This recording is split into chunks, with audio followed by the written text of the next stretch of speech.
जय हिंद, वंदे मातरम। दोस्तों, आप सभी का स्वागत है Guruji world exam study platform में। This is Dheeraj Dwivedi from Guruji world. आशा करते हैं आप अच्छे होंगे, आपका परिवार बेहद उम्दा होगा और आप पढ़ाई भी बेहतरीन तरीके से कर रहे होंगे। दोस्तों, आज की इस वीडियो में बात करेंगे संस्कृत के जबरदस्त कॉन्सेप्ट के साथ। तो एक भैया पेन एक कॉपी उठा लीजिएगा और ये कोई वीडियो छोटी मोटी वीडियो नहीं रहेगी। जहां तक देखा जाए स्टार्टिंग के सारे पॉइंट्स को क्लियर करेंगे। वर्णमाला कोई छोटा मोटा चैप्टर नहीं है और ना ही कोई पार्ट बनाएंगे। यहां पर पूरी तरीके से खत्म यानी फिनिश करने का काम करेंगे। चलिए स्टार्ट करते हैं बिना किसी भी यहां पर पॉइंट को लेते हुए। मुद्दे की बात होती है, हर बहन हर भाई चैनल को सब्सक्राइब इस बेस पर करें कि उसको एक सरकारी सीट लेनी है। यहां पर हर सब्जेक्ट आपके लिए पूरी तरीके से सुबह 11 से लेकर रात के 11 बजे तक प्रोवाइड कराया जाता है। तो भैया एक पेन एक कॉपी में सबसे पहले आप लेकर पहला पॉइंट डालना है वर्णमाला एग्जाम फैक्ट। अब एग्जाम पॉइंट ऑफ व्यू से क्या इंपॉर्टेंट है वो मैं आपको बताने वाला हूं।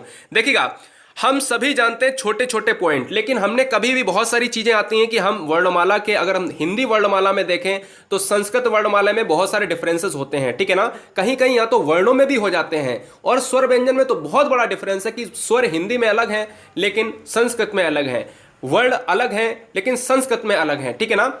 और अगर हम बात करें सबसे पहले पॉइंट की कि भाई संस्कृत वर्णमाला में कुल स्वरों की संख्या कितनी है, आपने आंसर लगाना है 13। अब बात आती है, एक तो 13 होती है और एक 9 होती है। जो सारे फैक्ट हम क्लियर करेंगे विद फिगर के हिसाब से, ठीक है। टेंशन मत लेना, नहीं तो कुल बच्चे बोलने लगे स्टार्टिंग से ही कि नहीं सर 9 इस तरीके से होती है। मुझे पता है सर, आप you are great, you are unique, लेकिन पहले वीडियो को देखो, मजा आने वाला है। अब देखिएगा सर जी, आपको क्या लिखना है कि वर्णमाला में, अगर हम संस्कृत वर्णमाला में एक वर्ड है, कुल स्वरों की संख्या कितनी होती है? 13 होती है। केवल लिख लीजिए, 2 पॉइंट के बाद हम आपको समझाएंगे 13 और 9 में क्या डिफरेंस है।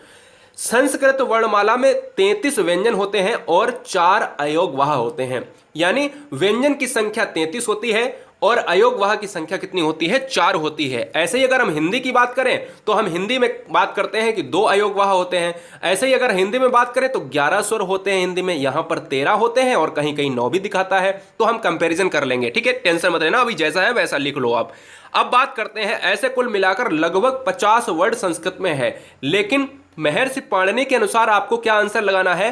संस्कृत में वर्णों की संख्या 63 या 64 लगानी है, 63.64, यानी इस तरीके से आपको लगानी है, जो भी ऑप्शन आपका मेल।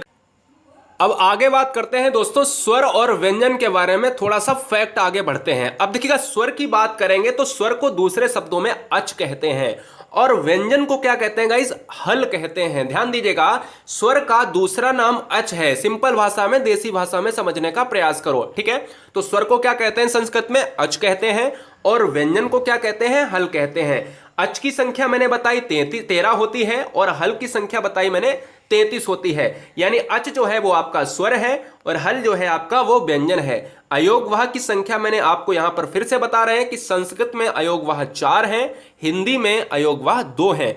अब बात आती है स्वर और व्यंजनम में। परिभाषाएं अगर दी गई हैं, स्वर की परिभाषा है स्वतो राजते इति स्वरः, जो स्वयं में विराजमान है, जो स्वयं में विराजमान है, स्वरः कहलाते हैं, अच कहलाते हैं। या मैं सिंपल भाषा में आपसे कहूं कि जिनको बोलने पर हमें किसी अन्य वर्ण की सहायता न लेनी पड़े, जो खुद में स्वतंत्र होते हैं, स्वर कहलाते हैं। और हल क्या है? हल को व्यंजन कहते हैं। स्वरम अनुयोज्यम इति व्यंजनम, मतलब क्या है मेरे भाई कि स्वर की सहायता से बोले जाने वाले वर्ण व्यंजन कहलाते हैं, तो उनको हम व्यंजनम या हल की संज्ञा देते हैं, ठीक है। अब हिंदी और संस्कृत में थोड़ा सा डिफरेंस आपको समझ में आने लगा होगा।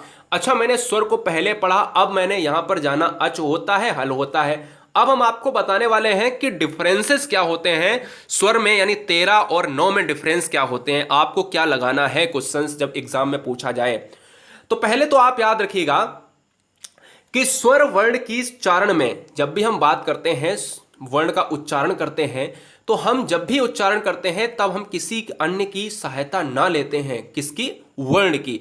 कोई अन्य वर्ण हमारा सहायता ना करे वो हमारा स्वर कहलाता है। तो इस क्रम में 13 संस्कृत में कुल, ध्यान दीजिएगा, 13 संस्कृत में कुल स्वर हुए, ठीक है। अब बात आती है कौन कौन से। अब बात ये आती है कौन कौन से, अ आ इ ई उ ऊ री, और 2 बार री आएगा और री आएगा और इसके बाद ए ओ ए औ, ठीक है ना, याद रखिएगा। अब ये पॉइंट आपको समझ में आएगा आगे वाले पॉइंट में, जो मैं अभी आगे समझाऊंगा डिफरेंसेस में, वहां पर समझ में आएगा, ठीक है। तो ये पॉइंट आप क्या है, ये आपको ध्यान देना है कि इनमें जब हमारे 13 हुए, जब हमने दीर्घ स्वरों को मिलाने की कोशिश करी, ठीक है, ये 13 तब हुए जब हमने दीर्घ स्वरों को मिलाने की कोशिश करी। अब यहां से क्वेश्चन थोड़ी ना बनता है, डायरेक्ट क्वेश्चन आपसे बनेगा, वो मैं आपको कंपैरिजन में बताऊंगा। सामान्य स्वर कितने होते हैं, सामान्य स्वर की संख्या ये है, ठीक है, अ आ इ ई उ ऊ और री जाएगा। मिश्रित स्वर में क्या है, मिश्रित स्वर में ए ओ औ और री जाएगा। तो ध्यान देने वाली बात यह है कि अब हम डिफरेंस कैसे करें कि सर जी हमें एग्जाम में आंसर कैसे लगाना है। तो अब समझो इस चीज को ध्यान से, अब समझो इस चीज को ध्यान से कि स्वर की संख्या 9 है। हमने अभी ऊपर बताया कि स्वर की संख्या 13 है। जब भी आपसे पूछे कि महर्षि पाणिनि के अनुसार स्वरों की संख्या कितनी है, तो आपको 9 लगानी है।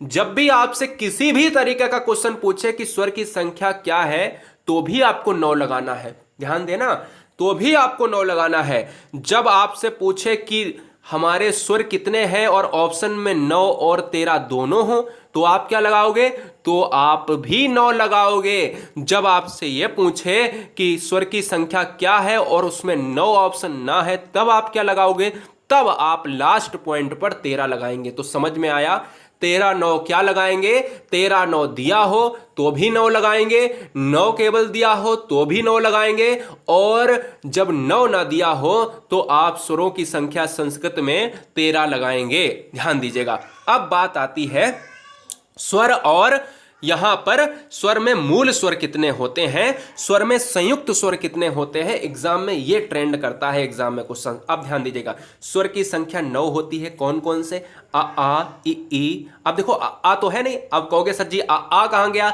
आ तब मैंने कहा था जब 13 वर्ड थे, ठीक है, 13 वर्ड थे कुल मिलाकर। यहां पर आपका दीर्घ स्वर खत्म हो चुका है, इसलिए आ भी नहीं मिलेगा और बड़ा ऊ भी नहीं मिलेगा, ना बड़ी ई मिलेगा। तो ध्यान देने वाली बात यह है कि स्वर की संख्या 9 है। छोटा आ, छोटी ई, छोटा ऊ, री, लरी, ए ओ ए और औ। तो कुल मिला के अब समझ में आया कि 9 स्वर होते हैं। कौन कौन से, ये होते हैं। अब यहां से एक क्वेश्चन बनता है कि मुझे इसमें से मूल स्वर बता दो। तो मूल स्वर जो होते हैं ना, वो स्टार्टिंग के 5 जो है ना आपके, वो मूल स्वर होते हैं। तो ध्यान दीजिएगा, बिल्कुल ऐसे ही कॉपी में लिख लेना है। मूल स्वर क्या होते हैं, स्टार्टिंग के 5 स्वर मूल स्वर होते हैं, और लास्ट के 4 स्वर क्या होते हैं, ये होते हैं आपके संयुक्त स्वर। क्या होते हैं सर जी, संयुक्त स्वर की संख्या कितनी है एग्जाम में पूछा जाए तो 4 होती है। एग्जाम में ये पूछा जाए कि संयुक्त स्वर निम्नलिखित में से कौन सा है, तो आप इनमें से कोई एक मिल जाएगा।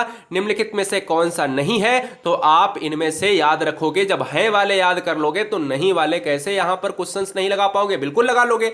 तो मूल स्वर कितने होते हैं स्वरों की संख्या में, 9 टोटल है। मूल स्वर है 5, छोटा आ, छोटी ई, छोटा ऊ, री और री है। ए ओ ए औ हमारे संयुक्त स्वर 4 रहते हैं। तो कुल मिलाकर हम बात कह सकते हैं कि 5 हमारे मूल स्वर हैं। कुल मिलाकर बात कह सकते हैं कि 4 हमारे क्या हैं, यहां पर संयुक्त स्वर हैं। ठीक है, तो संयुक्त स्वर कौन से हो गए, ये वाले हो गए, ये वाले हो गए जो सेम वर्ड लिखे हैं। ठीक है, समझ गए, समझ गए ना। अब बात करते हैं स्वरों को कितने भागों में बांटा गया है। अब थोड़ा सा हम डीप में जाने की कोशिश करते हैं। तो ध्यान देने वाली बात यह है कि स्वरों को कितने भागों में बांटा गया है। तो यहां पर ह्रस्व स्वर आता है, दीर्घ स्वर आता है, और एक आता है प्लुत स्वर। यानी 3 पार्टों में हम चीजों को देखेंगे। ह्रस्व स्वर का मतलब होता है जब भी हम किसी चीज का धीमे से उच्चारण करें तो हमारे जो बोल होते हैं बहुत ही सीमित दायरे में रहते हैं, जिनको हम बोलने में कम हमारी आवाज या कम हमें दम लगानी पड़ती है, उन्हें ह्रस्व स्वर कहते हैं। संख्या पूछे संस्कृत में 5 होती है। ये आपके रहे आ, ई, उ, री और री रहा, ठीक है। और अगर हमसे पूछे दीर्घ स्वर कौन से हैं, कितने हैं, दीर्घ स्वर की संख्या है 7। होते क्या हैं, ये वो स्वर हैं गाइस जो हम बोलते हैं जिनमें हमें ज्यादा दम, ज्यादा ताकत लगानी पड़ती है बोलने में, हम उनको दीर्घ स्वर कहते हैं। बड़ा आ, बड़ी ई। अब देखो छोटा आ में ताकत नहीं लगेगी, आ, छोटी ई, उ, री, ली, है ना। ह्रस्व स्वर कम दम लगे, कम ताकत लगे, ह्रस्व स्वर कहलाता है। ज्यादा ताकत लगे, आ, ई, उ, है ना। और यहां पर ए, ओ, ये सभी किस में आते हैं, ये दीर्घ में आते हैं। संख्या दोनों की आपको पता होनी चाहिए। और प्लुत स्वर हमारा संख्या में 1 होता है। प्लुत स्वर हमारा संख्या में 1 होता है, याद भी रखिएगा, ठीक है। याद भी रखिएगा, जिनमें जो है बहुत ही ज्यादा समय लगता है, जैसे अगर हम बात करें ओम, है ना, जी हाँ, अलाप वाली बात होती है। अब बात आती है यहां पर सम्रत और विव्रत। मुख के आधार पर जो आपकी बात करते हो, यानी मुख के आधार पर कैसे स्वरों को विभाजित किया गया है, तो ध्यान देने वाली बात यह है कि भैया सम्रत स्वर क्या होता है। सम्रत स्वर के उच्चारण में मुख द्वार सकरा होता है। ध्यान देने वाली बात यह है कि सकरा, जिनको पूरा खुले ही ना मुंह, बहुत ही ध्यान से सुनना है। क्वेश्चन में यह पूछा जाता है हमेशा, एग्जाम्पल के तौर पे कहता है निम्नलिखित में से कौन सा सम्रत स्वर है। सम्रत स्वर का मतलब होता है जहां पर मुंह का द्वार खुले ही ना, बहुत सकरा रहे। आप देखो, बोल के देखो, ओ, ई, इसमें मुंह खोलने की जरूरत ही नहीं, आप खुद से बोल के देखो। तो सम्रत स्वर का मतलब है उच्चारण ऐसा जिनमें मुख का द्वार सकरा रहता है, पतला रहता है, छोटा रहता है, आधे से भी बहुत कम रहता है। आधा भी नहीं कह सकते, याद रखिएगा, ठीक है। तो ए, ओ होते हैं, और ये कितने संख्या में होते हैं, 4 होते हैं, ठीक है। इसके अलावा बात आती है अर्ध सम्रत। अभी हमने सम्रत देखा, अब हम देखते हैं अर्ध सम्रत स्वर क्या होते हैं। अर्ध सम्रत स्वर दोस्तों वो होते हैं जिनका मुख द्वार कम सकरा होता है। मतलब कम सकरा का मतलब होता है कि संख्या में ये 2 होते हैं। यहां पर कह रहा है सकरा और ये कह रहा है कम सकरा होता है। जैसे ए, ओ थोड़ा सा बड़ा हो जाता है ना, तो थोड़ा सा ये बड़ा हो जाता है, ठीक है। ए और ओ, बहुत अच्छे। अब बात करेंगे विव्रत। जी हाँ, ये बहुत एग्जाम में पूछा जाता है। अब देखिएगा, विव्रत में आपके संख्या होती है 2। विव्रत का मतलब होता है पूरा खुला। व्रत ऐसे याद कर लो, व्रत मतलब जो है पूरा खुला, विव्रत, है ना। और सम्रत का मतलब होता है सिला हुआ। आप सम्रत को कैसे याद रख सकते हो, सम्रत का मतलब होता है सिला हुआ, तो सिलाई हुआ तरीके से आप देखो, अगर सुई कोई चुभो देगा आपको, तो आप क्या करोगे, ई करोगे, है ना। तो याद रखिएगा, सम्रत मतलब सुई होता है, और जिसमें आपको चुभो देगा तो आप क्या करोगे, सुई से उस चीज को सिल दोगे, है ना, सुई से उस चीज को सिल दोगे। तो इस तरीके से आप याद रख सकते हो। अब दूसरी बात आती है विव्रत क्या होता है। विव्रत मींस होता है पूरा खुला हुआ। तो ये संख्या में 2 होते हैं, आपके जो सामने स्क्रीन पर दिख रहे हैं, ठीक है। अब हम चलते हैं अर्ध विव्रत की बात करते हैं। क्या सर जी, अर्ध विव्रत की बात करते हैं। अर्ध मींस आधा और विव्रत मींस होता है अध खुला हुआ। अब देखो, अर्ध विव्रत का मतलब होता है कि अर्ध विव्रत में स्वर का उच्चारण जो है मुख द्वार अधखुला होता है। ये संख्या में 4 होते हैं। अब संख्या में जो 4 होते हैं यहां पर आपके सामने प्रेषित हैं, ये सब आप अच्छी तरीके से नोट डाउन कर लेना। तो मेरे दिमाग में ये आया कि स्वर की संख्या आप कितनी लगाओगे। स्वर की संख्या आप 13 लगाओगे या 9 लगाओगे, तो स्वर की संख्या फर्स्ट प्रायोरिटी दोगे, आप 9 दोगे, ठीक है। महर्षि पाणिनि के अनुसार की बात करो तो भी आप 9 दोगे, वैसे बात करो तो भी आप 9 दोगे, लेकिन जब 9 ना ऑप्शन में हो तो आप क्या करोगे सर जी, 13 आप राइट करोगे, ठीक है। चैनल को सब्सक्राइब कर लेना गाइस। अब हम बात करेंगे व्यंजनों का विभाजन, क्लासिफिकेशन ऑफ कॉन्सोनेंट्स की बात करेंगे, ध्यान दीजिएगा। अब देखो, व्यंजनों का विभाजन किस तरीके से होता है संस्कृत में, तो हमारा बिल्कुल सेम टू सेम हिंदी वाला पैटर्न फॉलो होगा संस्कृत में, ध्यान दीजिएगा। अब व्यंजन किसे कहते हैं, हमने आपसे कहा व्यंजन किसे कहते हैं, तो आपने ये कहा कि स्वरों की सहायता से जो बोले जाते हैं वो व्यंजन कहलाते हैं। अब व्यंजन में क्या क्या वर्ड आते हैं, जैसे कंठ से आने वाले वर्ड कंठव्य कहलाते हैं। जैसे अगर हम का बोलेंगे, खा बोलेंगे, गा बोलेंगे, घा बोलेंगे, तो ये हमारा कौन सा वर्ग है, ये कंठ वर्ग है, ठीक है ना। तो कंठ वर्ग वाले जो है वो कंठव्य कहलाते हैं। संस्कृत में कंठ से आने वाले वर्ड कंठव्य कहलाते हैं। और आप कह सकते हो कि उदाहरण के लिए ये हम वर्ड ले सकते हैं, ठीक है। इसके अलावा अगर हम बात करें तालु से बोले वाले, तालु से जो है बोलने वाले क्या कहलाते हैं, तो तालु से बोलने वाले हमारे तालव्य कहलाते हैं। ध्यान देना, तालु से बोलने वाले हमारे तालव्य कहलाते हैं। अच्छा, अब दिमाग में ये आया कि तालु से बोलने वाले अगर तालव्य कहलाते हैं तो तालव्य वाले व्यंजन कौन से हो सकते हैं, ये भी तो दिमाग में आ रहा होगा। तो भैया बोल के देखिएगा। तो आपसे कहेंगे कि चा आ जाएगा, उदाहरण के लिए छा आ जाएगा, जा आ जाएगा, झा आ जाएगा, ठीक है। तो ये पॉइंट आपको अच्छी तरीके से याद रखने हैं, ठीक है। अब इसके अलावा अगर हम बात करेंगे तीसरा मूर्धा से, तो मूर्धा से का बात है, मूर्धा का मतलब होता है, देखो हमारे जब भी उच्चारण स्थान की बात करें तो गर्दन से स्टार्ट होते हैं। क्या सर जी? गर्दन से स्टार्ट होते हैं। तो गर्दन से कंठ स्टार्ट होता है, फिर हम तालु की बात करते हैं, तो फिर हम मूर्धा की बात करते हैं। तो मूर्धा में क्या होता है? कंठ के थोड़े ऊपर का स्थान, कंठ के थोड़े ऊपर का स्थान जो होता है। ऐसे ही हमारे दांत तक चले आते हैं, ओंठ तक चले आते हैं बोलने वाले, है ना। 5 वर्णों की बात करते हैं, 5 वर्ग की बात करते हैं, का वर्ग, है ना जी हाँ, चा वर्ग की बात करते हैं, टा वर्ग की बात करते हैं, ता वर्ग की बात करते हैं, लास्ट में पा वर्ग की बात करते हैं। तो यहाँ पर कंठ वाले जो वर्ड होते हैं, तो कंठ वाले कंठ में काका चले जाते हैं, और तालव्य वाले चा वाले चले जाते हैं, और कंठ से ऊपर वाले स्थान के मूर्धा में चले जाते हैं, तो वो है टा वर्ग वाले। तो टा, ठा, डा, ढा, ढा के साथ चले जाते हैं। तो मैं ये कहता हूं कि ये मूर्धा वाले वर्ड होते हैं।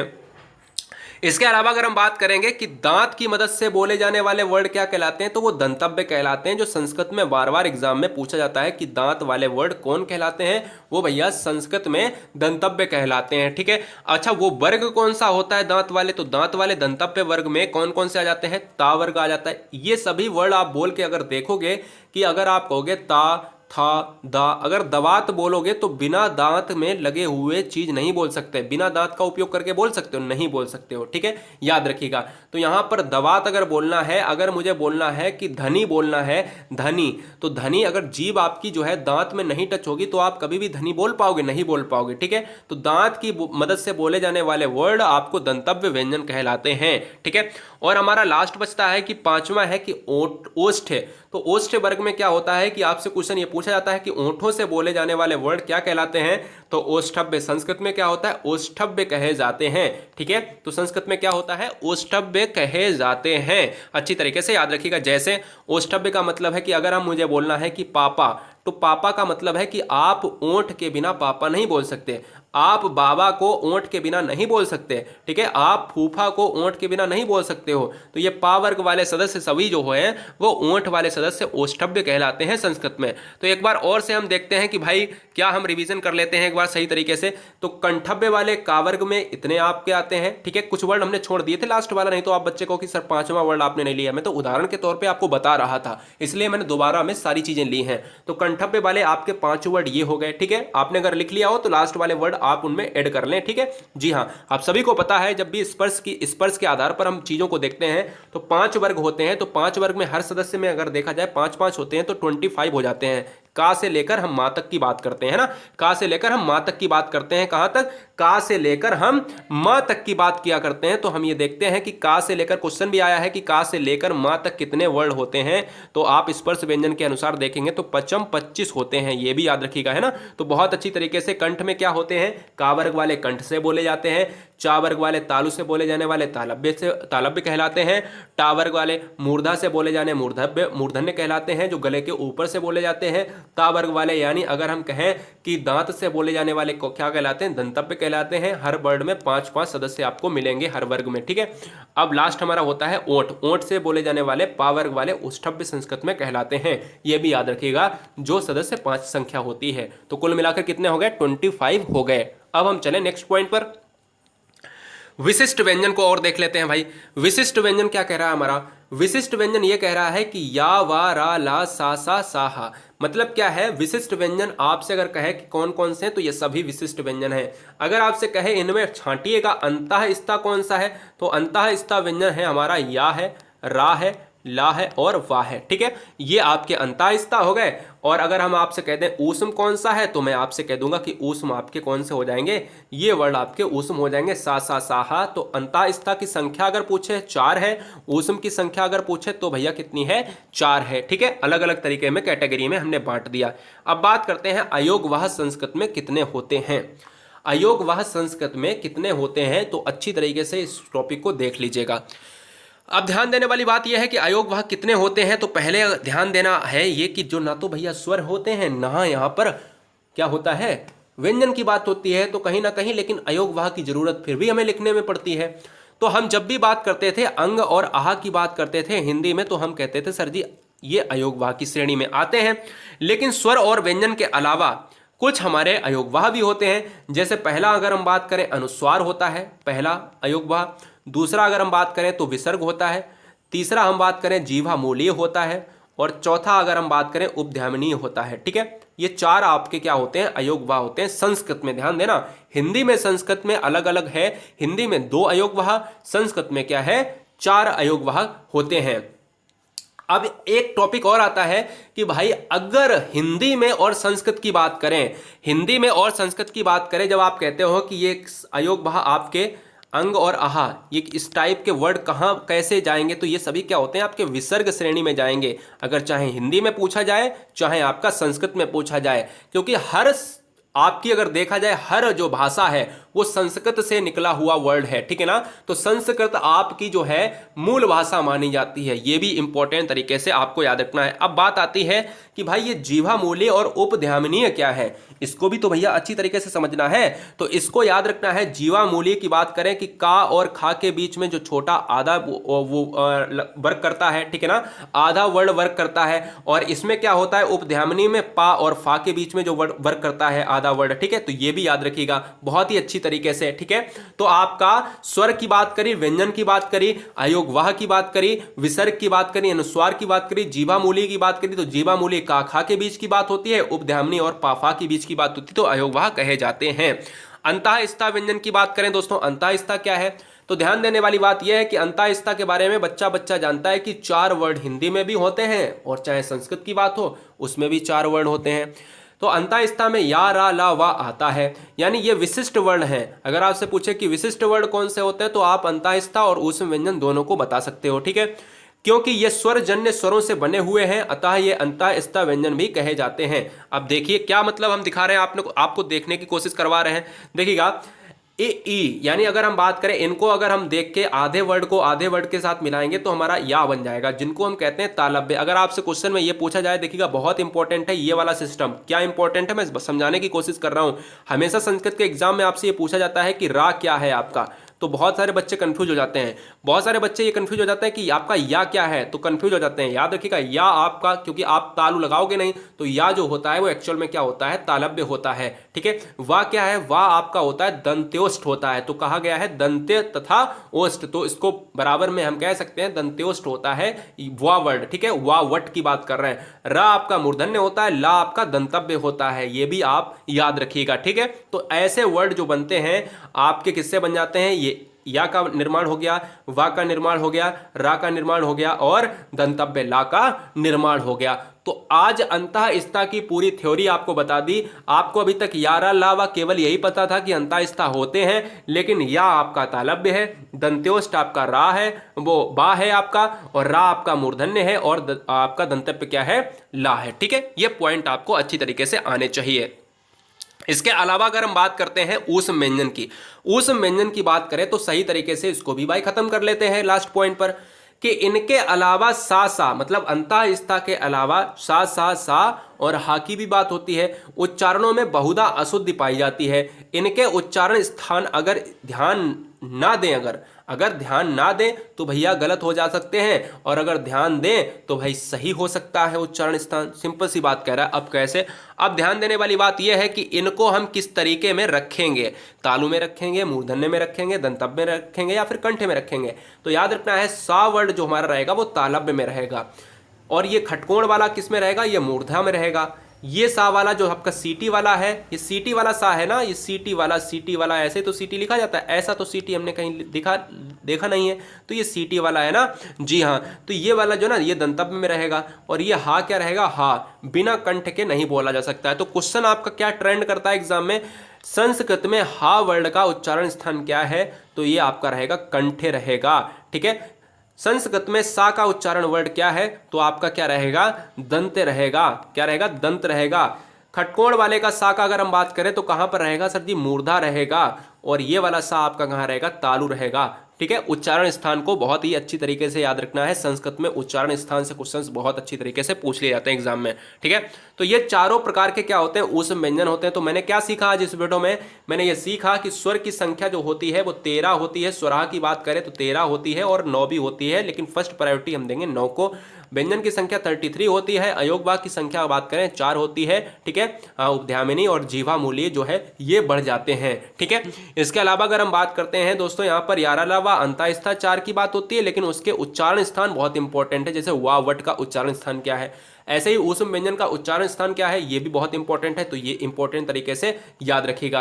तो दोस्तों कैसा लगा ये वीडियो, सुपर फास्ट वीडियो में अगर थोड़ा सा भी तेज रहा हो वीडियो तो अपने वीडियो को रोक के आराम से लिख लीजिएगा, कोई जल्दबाजी नहीं है। चैनल पर नए हैं तो ठोको लाइक भैया, और चैनल को सब्सक्राइब करें। जी हाँ, जय हिंद।